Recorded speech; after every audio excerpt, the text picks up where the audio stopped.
நாளில ஏசப்பா எனக்கு தந்த ஒரு நல்ல வார்த்தையை உங்கள் முன்பாக, இந்த கடைசி மாதம் ரொம்ப கொஞ்ச நாள் தான் இந்த மாசத்துல இருக்கு. ஒருவேளை இந்த வருஷத்தின் தொடக்கத்துல அநேக வாக்குத்தத்தங்களுக்காக நீங்க காத்திருந்திருப்பீங்க. இந்த வருஷத்துல ஆண்டவர் எனக்கு செய்வாரா செய்ய மாட்டாரா, நிறைய பிரச்சனைகள். ஒரு நிமிஷம் உங்க வாழ்க்கையை நீங்க இந்த வருஷத்துல திரும்பி பாத்தீங்கன்னா, உங்க வாழ்க்கையில நீங்க பட்ட அநேக, நான் இப்ப ஒருவேளை உங்களை கண்ண மூடி யோசிங்கன்னு சொன்னா நீங்க அழுத நாட்கள் ஞாபகம் இருக்கும், தனிமையில இருந்த நாட்கள் ஞாபகம் இருக்கும், அநேக நேரம் என்ன செய்யறதுன்னு வாழ்க்கையில நீங்க முழிச்சுக்கிட்டு இருந்த நிமிஷங்கள் ஞாபகம் வருமா இருக்கலாம். நீங்க எல்லாரும் அழுதுருவீங்க. இந்த வருஷத்தின் நீங்க துவக்கும் போது அநேகர் நினைச்சிருப்பீங்க, இந்த வருஷம் இதெல்லாம் எனக்கு கடவுள் தரணும், இந்த வருஷத்திலேயே தரணும், இந்த வருஷம் இப்படி இருக்கணும்னு. ஒருவேளை இந்த கடைசி சில நாட்களில ஆண்டவரே எனக்கு நீங்க இதெல்லாம் செய்யல அப்படி நினைச்சு வந்திருந்தீங்கன்னா, ஆண்டவர் உங்களுக்காக இன்னைக்கு ஒரு காரியத்தை சொல்ல விருப்பப்படுகிறார். நீங்க வாசிக்க மாறி மாறி வாசித்ததான சங்கீதம் 40வது அதிகாரம் அதனுடைய கடைசி வசனத்தை வாசிங்க, சத்தமா வாசிங்க மைக்ல. 40வது அதிகாரம் 40வது சங்கீதம் கடைசி வசனம். தேவரே, நான் சிறுமையும் எளிமையுமானவன், கர்த்தரோ என்மேல் நினைவாயிருக்கிறார். தேவரீர் என் துணையும் என்னை விடுவிக்கிறவருமாயிருக்கிறீர். தேவனே தாமதியாதேயும். ஒரு அழகான வசனம். சிறுமையை பார்க்கிற தேவன் உன்னை ஆசீர்வதித்தே அனுப்ப போகிறார். எத்தனை பேர் விசுவாசிக்கிறீங்க? எத்தனை பேர் வாழ்க்கையில சிரமப்பட்டிருக்கீங்க? எத்தனை பேர் வாழ்க்கையில சிரமப்பட்டிருக்கீங்க? அநேக நேரங்கள்ல நம்மள 5 பைசாவும் மதிக்காத நேரங்கள் இருந்திருக்கோம். அவ்வளவுதான், இனி என்ன செய்வோம் அப்படி நிற்கவே நிலையில்லாத சமுத்திரத்துல நின்ன நேரங்கள் இருந்திருக்கும். யாரு முன்னாடி அழ முடியாது. அந்த பெட்ரூமுக்கும் உங்க பில்லோவுக்கும் தெரிஞ்சிருக்கும் நீங்க எவ்வளவு அழுதுருப்பீங்கன்னு. வெளியே கண்ணெல்லாம் தொடச்சிட்டு சிரிக்க வேண்டிய சூழ்நிலைகள் அநேகம் வந்திருக்கும். உள்ள அழுதுகிட்டு வெளியே சிரிச்சுக்கிட்டே இருந்திருப்போம்.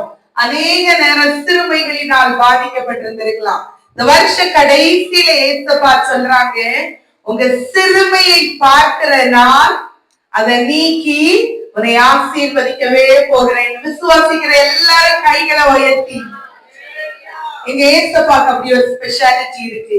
நான் சொல்லுகிற தேவன் அப்படி செய்கிறவர். வாசிங்க ஆதியாகமம் 29வது அதிகாரம் அதனுடைய 32வது வசனம். ஆதியாகமம் 29:32.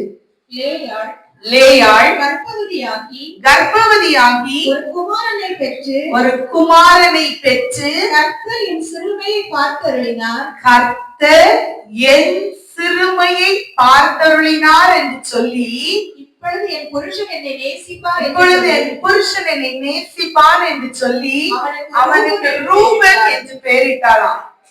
நான் இன்னைக்கு ஒரு 4 கேரக்டர்ஸ் உங்களுக்கு சொல்லி தரேன். அவங்க 4 பேரையும் மறக்காதீங்க. இங்க லேயாள்னு ஒரு லேடி இருக்காங்க. அவங்க சொல்றாங்க, கர்த்தர் என் சிறுமையை பார்த்தார். லேயால ஹஸ்பண்டுக்கு பிடிக்கல, தங்கச்சிக்கு பிடிக்கல, ஒதுக்கம் நெருக்கம், ரொம்ப நெருக்கமான சூழ்நிலை. உலகத்துல யாருக்குமே நம்மள பிடிக்கலன்னா ரொம்ப வருத்தம் வரும். யாருமே நம்மகிட்ட பேசலைன்னா ரொம்ப கவலையா இருக்கும்.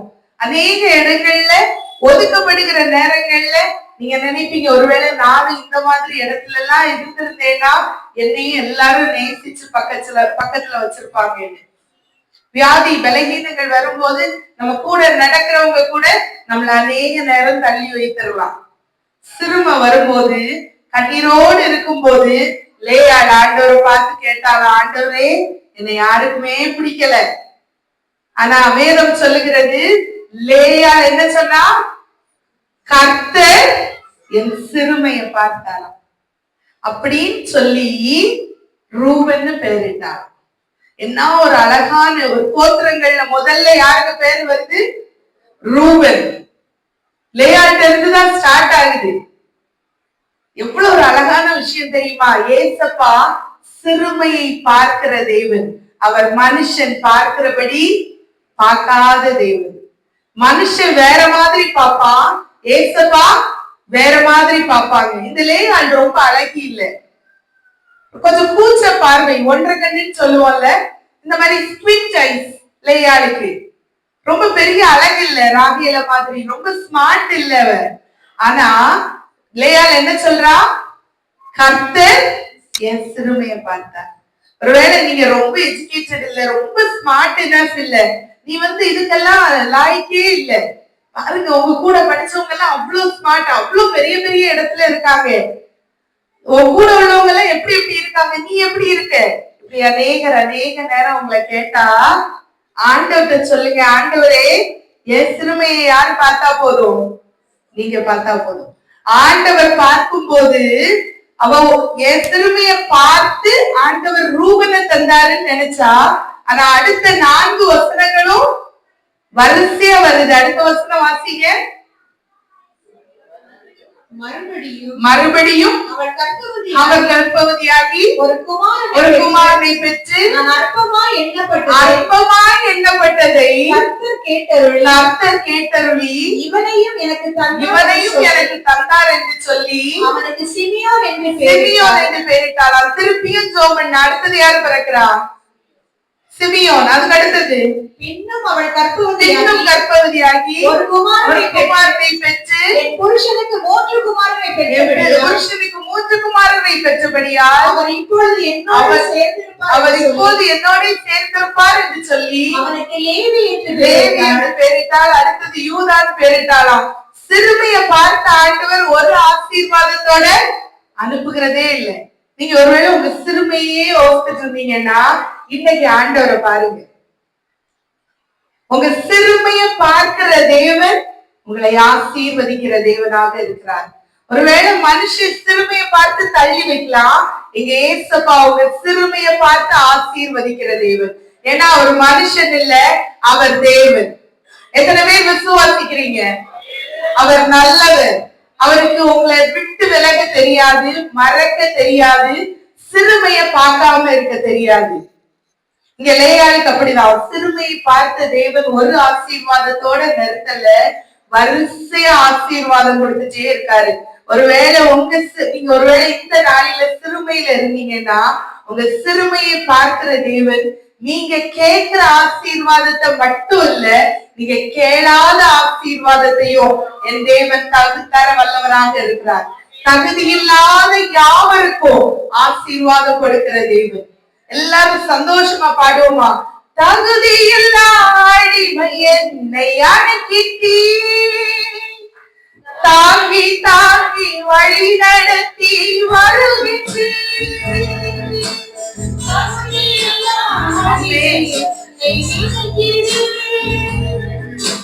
தாங்கி தாங்கி வழி நடத்தி வருகின்றீ.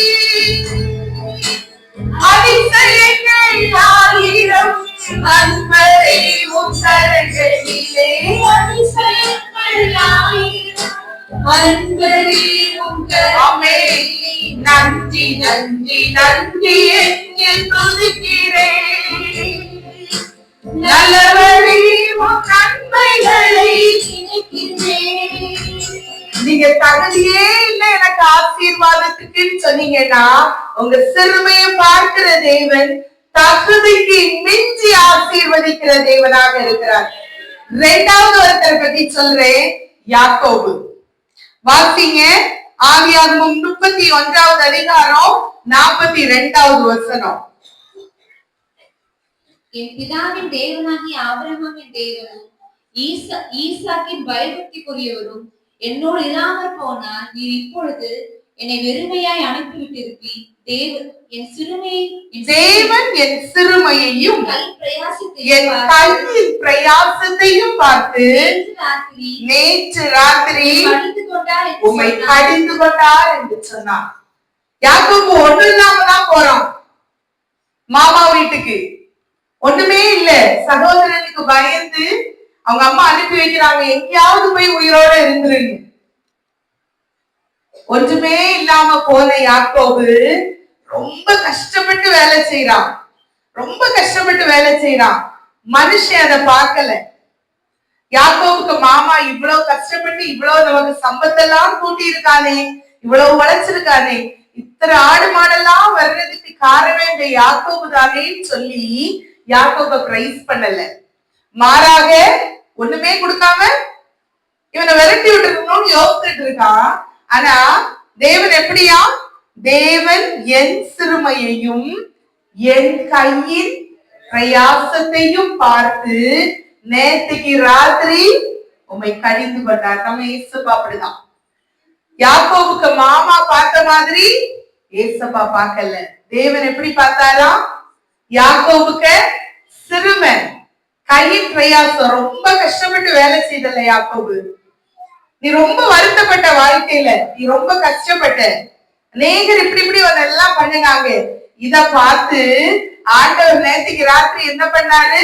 மாமனார கடிந்து கொண்டார். இதே யாக்கோபு ஒரு நாள் சொல்றாரு, இந்த 2 பரிவாரத்தையும் உடையவனானே, இவ்வளோ பெரிய காரியங்கள் எல்லாம் உடையவனானேன்னு யாக்கோபு சொல்லுகிறதற்கு காரணம், யாக்கோபுடைய சிறுமையை கண்டவர் மனுஷன் அல்ல, அவர் தேவன். யாக்கோபுடைய சிறுமையையும் அவருடைய கையின் பிரயாசத்தையும் பார்த்த தேவன் சிறுமையை நீக்கி ஆசீர்வதிக்கிற தேவனாக இருந்தார். எத்தனை பேர் விசுவாசிக்கிறீங்க? இன்றைக்கு ஏன் சிறுமையை பார்க்கிற தேவன் அப்படியே ஆசீர்வதிக்க வல்லவர். இதுவரைக்கும் எவ்வளவோ நாள் நீங்க முன்னாடி, பல வருஷத்துக்கு முன்னாடி உணவு இல்லாம உடை இல்லாம கேரல் சர்வீஸ் போகும்போது அநேகருடைய வீடை பார்த்தேன். இதே தெருவுல 2 வாலிப அக்காமாரெல்லாம் இருந்த வீடெல்லாம் பார்த்தேன். அதுல டெய்ஸி அக்கா ஒண்ணு, பேர் சொல்லக்கூடாதுன்னு அப்படி ஃப்ளோல வந்துச்சு. ஒரு தாவணி கட்டிட்டு இருப்பாங்க, சுத்து முறுக்கெல்லாம் தருவாங்க. அந்த காலனி மாதிரி ஒரு இடம் இருக்கு, அதுல இருந்தாங்கன்னு நினைக்கிறேன். ரொம்ப குட்டி வீடு. ஒவ்வொருத்தருக்கு வீடையும் பார்த்தேன். விஜய் அக்கா வீடு, டெய்ஸி அக்கா வீடு, குளோரி அக்கா வீடுலாம். உண்மையிலேயே ரொம்ப சந்தோஷப்பட்டேன். ஏசப்பா ஒருத்தருடைய சிறுமையும் தள்ளாத தேவன். விஜயக்கா எங்க வீட்டு பக்கத்துலதான் வாடகை இருந்தாங்க கல்யாணம் முடிச்சு வந்தப்பவே. ஏசப்பா எல்லாரையும் ஆசீர்வதித்திருக்கிறார். அவங்க கையின் பிரயாசத்தையும் சிறுமையும் கண்ட தேவன் அவர் ஆசீர்வதிக்கிற தேவனாக இருக்கிறார். எத்தனை பேர் சொல்றீங்க ஆமா அவர் அப்படி செய்கிற தேவன்? கைகளை தட்டி ஆண்டவரை மகிமைப்படுத்தலாமா? உணவோடு நாம் தந்து மகிழ்ச்சி, உண்மையான நண்பர்களை தருவித்தேன். நன்றியான பாருங்க பார்ப்போம். இந்த வருஷம் உணவு உடையெல்லாம் தந்திருக்காங்க ஏசப்பா. உண்மையான நண்பர்களை தருவித்தேன், நன்மையான ஈவுகளை நாள்தோறும் தருபவரே, நன்மையான ஈவுகளை நாள்தோறும் தருபவரே, நன்றி நன்றி நன்றி என்று துதிக்கிறேன். நல்லவரே உம் நன்மைகளை நினைக்கிறேன். இதோட 2 பேரும் சொன்னேன். ஒருத்தர் லேயாள். எத்தனை பேர் என்ன கவனிக்கிறீங்க? ஒருத்தர் லேயாள். சிறுமையை கண்ட தேவன் 1 2 இல்ல நிறைய ஆசீர்வதித்தார். யாக்கோபு 2வது கையின் பிரயாசத்தை பார்த்த தேவன் 2 பரிவாரங்களை உடையவனானேன்னு அவர் வாயாலே சொல்ற அளவுக்கு ஏசப்பா ஆசீர்வதித்தார். 3வது அன்னாளின் சிறுமையை பார்த்த தேவன். 1 சாமுவேல் 1வது அதிகாரம் அதனுடைய 11வது வசனம் இப்படி சொல்லுகிறது, சேனைகளின் கர்த்தாவே, சேனைகளின் கர்த்தாவே, தேவரின் உம்முடைய அடியாளின் சிறுமையை கண்ணோக்கி, தேவரீர் உமது அடியாளின் சிறுமையை கண்ணோக்கி பார்த்து, உம்முடைய அடியாளை மரமாக நினைத்தருளி, உம்முடைய அடியாளை மறவாமல் நினைத்தருளி, உமது அடியாளுக்கு ஒரு ஆண் பிள்ளையை கொடுத்தார். ஒரு ஆண் பிள்ளையை கொடுத்தால் உயிரோடு இருக்கும் சகல நாளும், அவன் உயிரோடு இருக்கும் சகல நாளும் நான் அவரை கர்த்தருக்கு ஒப்பு கொடுப்பேன். அவனை கர்த்தருக்கு ஒப்பு கொடுப்பேன். என்ன ஒரு அழகான பொருத்தனையின் ஜெபம் தெரியுமா இது? அன்னாள் ஜெபிக்கிறா, ஆண்டவரே என்னை இவெல்லாம் கிண்டல் பண்றான், எல்லாரும் ஒதுக்குறாங்க, நிறைய பிள்ளைங்களோட அழகா உட்கார்ந்து இருக்காங்க, நான் மட்டும் தனிமையா இருக்கேன். வேதத்துல வாசிக்கிறோம், ஆசாரியன் பாஸ்டர் போய் கேட்கிறாரு, ஏமா நீ குடிச்சுட்டா இருக்க? அவ்வளவு அவ அழுது அவளை மறந்து அவ ஜெபம் பண்றா. அப்ப அவ எப்படி ஜெபம் பண்றா? தேவரீ உமது அடியாளின் சிறுமைய கண்ணோக்கி பாரு. ஒத்தகி இருக்கேன் பாருங்க ஏசப்பா. சிரிக்கவே வரல. ஏதாவது கவலைகள் வாழ்க்கையில இல்லைன்னா சில நேரம் சிரிக்கவே கஷ்டமா இருக்கும். எல்லாரும் ஜாலியா சந்தோஷமா இருப்பாங்க, நமக்கு மட்டும் சிரிக்கிறதே ஒரு பெயினாவே இருக்கும். அநேகர் என்னென்னவோ பேசுவாங்க, தோன்ற மாதிரி எல்லாம் பேசுவாங்க. ஒரு சும்மா சின்ன தப்பு பண்ணிட்டா நம்ம ஊருக்காரங்க என்ன சொல்லிடுவாங்க? கோபுத்திக்குதான் சொல்லிடுவாங்க. இன்னும் உடைச்சிருவாங்க, நம்மள உடைச்சு கிழிச்சு பிச்சு போட்டுருவாங்க. அப்படி ஒரு நிலைமையில தான் அண்ணாள் சொல்லுறா, தேவரீ என் சிறுமையை கண்ணோக்கி பார்த்து உம்முடைய அடியாள மறவாமல் நினைத்தருளி உமது அடியாளுக்கு ஒரு ஆண் பிள்ளைய கொடுத்தா உமக்கு தருவேன்னு சொன்னா.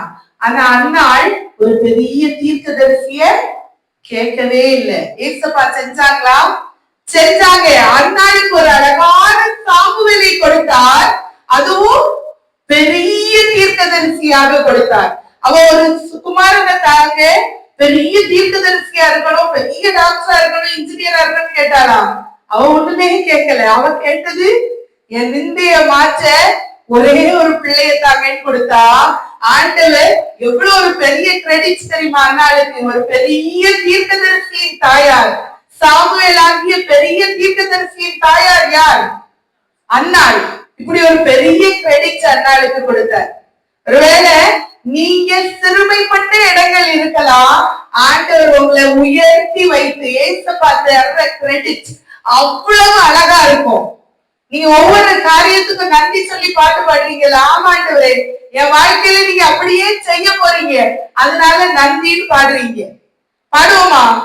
உணவு உடை நாம் தந்து மகிழ்கின்றீர், உண்மையான நண்பர்களை தருகின்றீர். எல்லாரும் கைகளை தட்டி மகிழ்கின்றீர், உண்மையான நண்பர்களை தருகின்றீர், நன்மையான ஈவுகள். எல்லாரும் வாய் திறந்து பாடுங்க பார்ப்போம். நன்மையான ஈவுகள் நாள்தோறும் தருபவரே, நன்றி நன்றி நன்றி என்று துதிக்கிறேன். நல்லவரே, உம் நன்மைகளை நினைக்கிறேன். அவர் அப்படியே தந்து ஆசீர்வதிக்கிற தேவன்.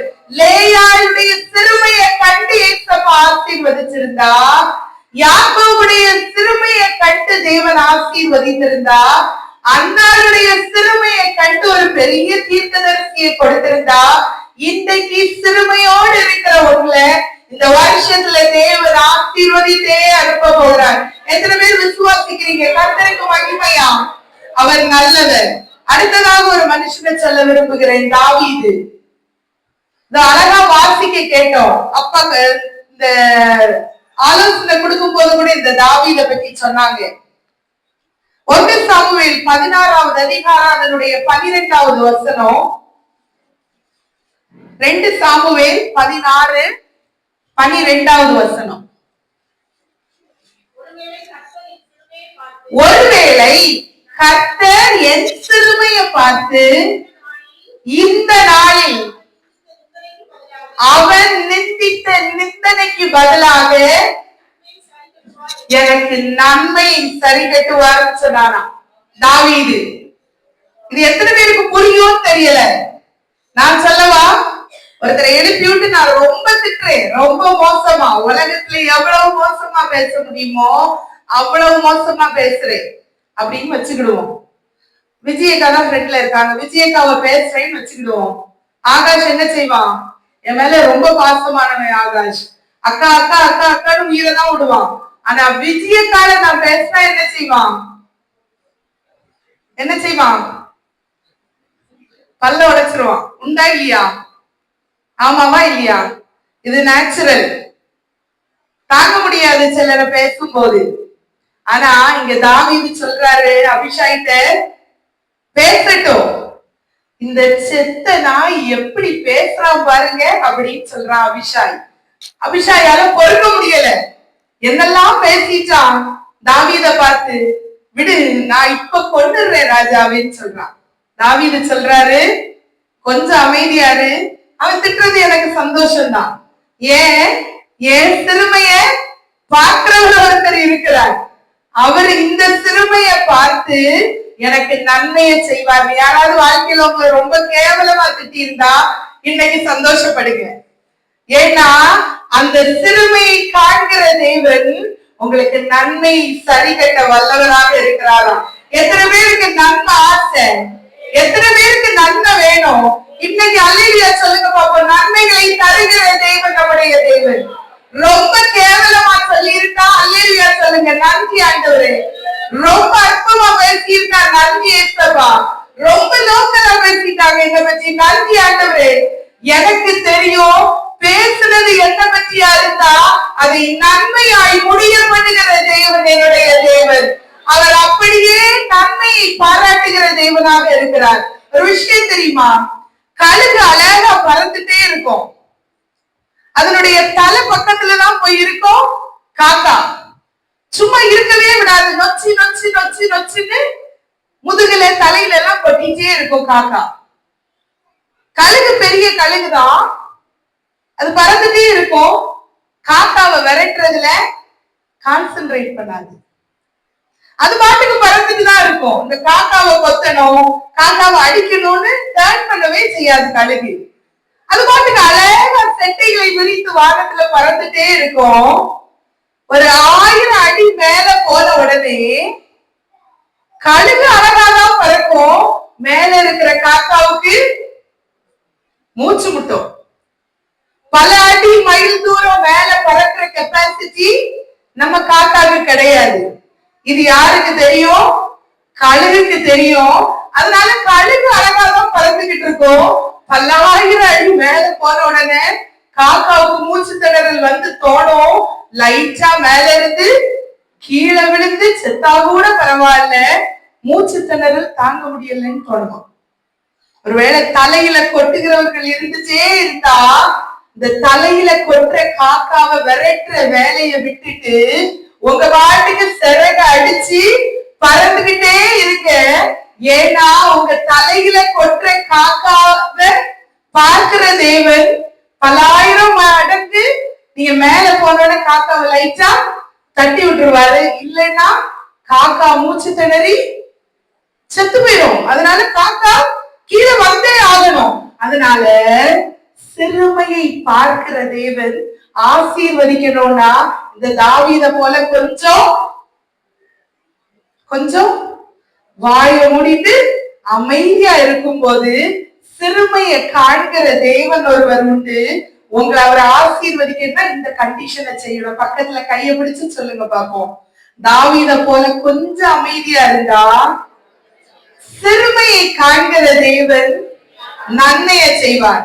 உனக்கு இந்த வருஷமே செய்வார், நன்மையதான் செய்வார்.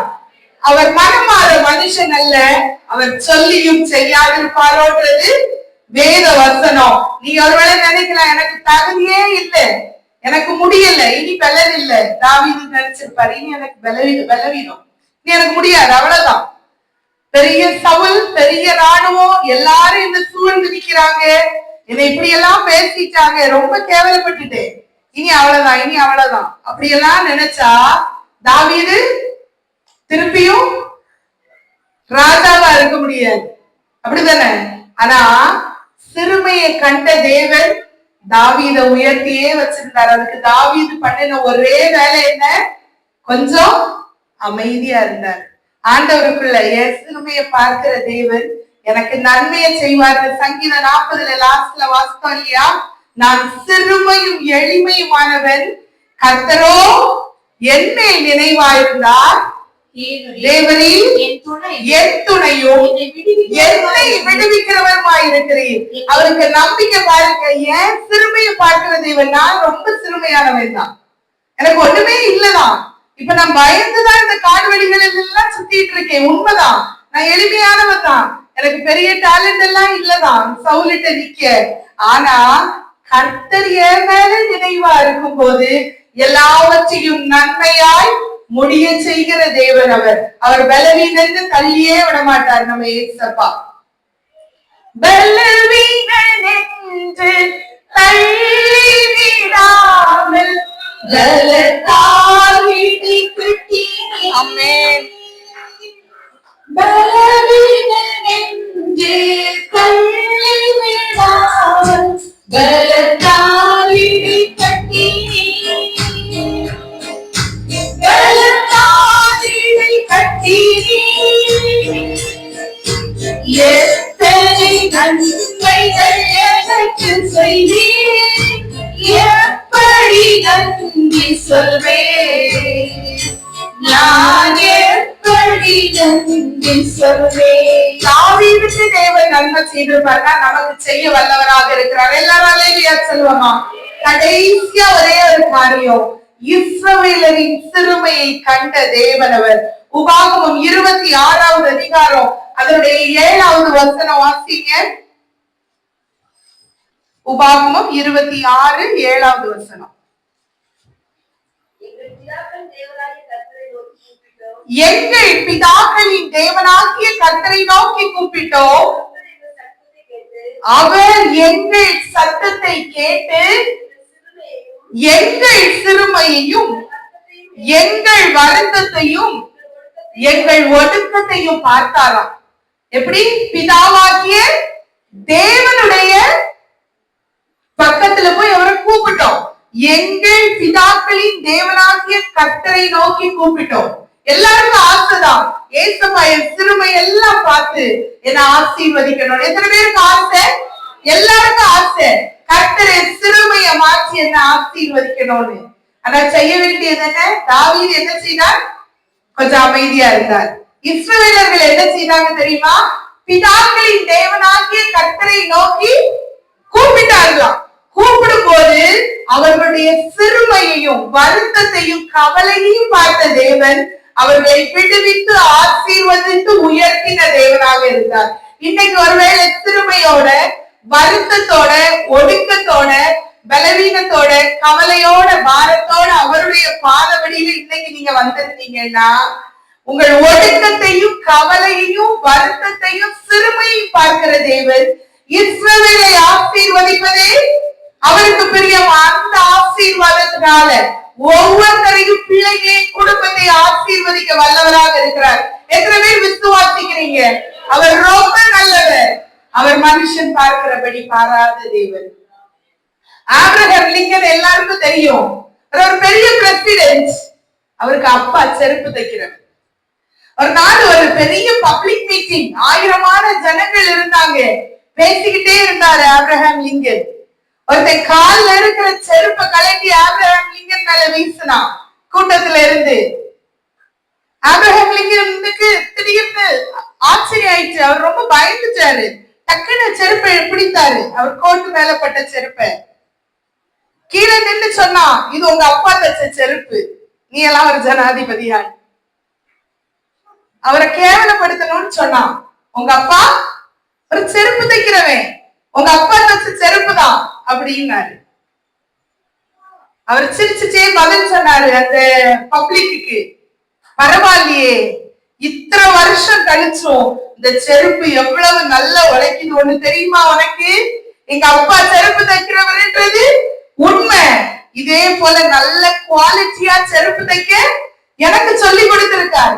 கிழிக்காம எவ்வளவு அழகா நேர்த்தியா ஒரு செருப்பை தைக்கணும்ன்ற ட்ரிக்க எங்க அப்பா சொல்லி கொடுத்திருக்காங்க. அதனாலதான் இத்தனை வருஷம் ஆன பிறகும் ஒரு செருப்பு கிழியாம இருக்கிறது. ஒரு செருப்பையே இவ்வளவு நேர்த்தியா அழகா எனக்கு கிழியாம தச்சு பாதுகாக்க தெரியும்னா, இந்த ஜனங்களை எல்லாம் கிழியாம கஷ்டப்படாம அழகா நடத்த எனக்கு தெரியும்னு சொன்னாராம். யாரு? செருப்பு தைக்கிறவரோட மகன். ஒருவேளை ரொம்ப சிறுமையில இருக்கேன்னு நினைக்கிறீங்கன்னா, அவர் எவரையும் உயர்த்தவும் எவரையும் மேன்மைப்படுத்தவும் வல்லவரான தேவன். என்னெல்லாம் ஆண்டவர் மேன்மைப்படுத்தவே மாட்டார். எனக்கெல்லாம் என்னைக்கும் கஷ்டம் தான் அப்படின்னு நினைக்காதீங்க. அவரை நோக்கி கூப்பிடும் போது அவர் அதிசயங்களையும் அற்புதங்களையும் செய்கிற தேவன். கதறி அழுத நேரங்களில் எல்லாம் கூட இருக்கிற தேவன் அவர். மனுஷன் நீங்க சந்தோஷமா இருந்தா மட்டும் பக்கத்துல இருப்பான். அழும்போது மட்டும் நீங்க தனியாவே அழ வேண்டியது இருக்கும். அதுதான் உலக நீதியும் கூட. நிறைய நேரங்கள்ல அழும்போது நிறைய பேர் கூட இருக்கிறது இல்ல.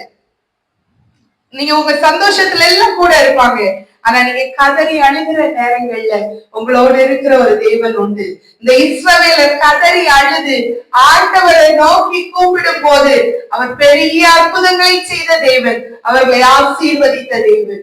கதறி அழுத நேரமெல்லாம் தூக்கி கருவியாக பயன்படுத்தி வருகின்றேன். கதறி அழுத நேரமெல்லாம் தூக்கி சந்தோஷத்தோட கைகளை தட்டி கருவியாக பயன்படுத்தி வருகின்றேன். கண்மணி போல் காப்பவரே கைவிடாமல் மீட்பவரே, கண்மணி போல் காப்பவரே கைவிடாமல் மீட்பவரே, நன்றி நன்றி நன்றி என்று துதிக்கிறேன். நல்லவரே உன் நன்மைகளை நினைக்கிறேன். இந்த நாளில கிறிஸ்துமஸ்க்கு முந்தின வாரம் ரொம்ப சில நாட்கள்ல 9 நாள் இந்த வருஷத்தை முடித்துருவோம். இதுவரைக்கும் அவர் நம்முடைய சிறுமைகளை கண்ணோக்கல்லேன்னு உங்களுக்கு மனசுக்கு சங்கடமா இருந்ததுன்னா இன்னைக்கு நம்ம எல்லாரும் ஜெபிக்க போகிறோம். நம்முடைய மறுபக்கத்தை அறிந்த தேவன் அவர். முன்னாடி அநேக நாள் நம்ம சிரிச்சிருக்கலாம், நம்முடைய பின்பக்கம் அநேகருக்கு தெரியாத பக்கமாவே இருக்கும். நம்முடைய சிறுமையை காண்கிற தேவன் நம்மை ஆசீர்வதிக்கிறவராக இருக்கிறார். வேதம் ஒரு நாள் போய் சொல்லாது. லேயாளின் சிறுமையை பார்த்த தேவன் அவர். யாக்கோவின் சிறுமையையும் கையின் பிரயாசத்தையும் பார்த்த தேவன் அவர். யாக்கோவின் உண்மையை பார்த்த தேவன் அவர். அன்னாளின் கதறுதலை கேட்ட தேவன் அவர். தாவீதின் பொறுமையை கண்ட தேவன் அவர். கடைசியாக இஸ்ரவேலரின் கூப்பிடுதலை கேட்ட தேவன் அவர். அவரை நோக்கி யார் கூப்பிட்டாலும் ஏசப்பாவுக்கு கேட்கும்.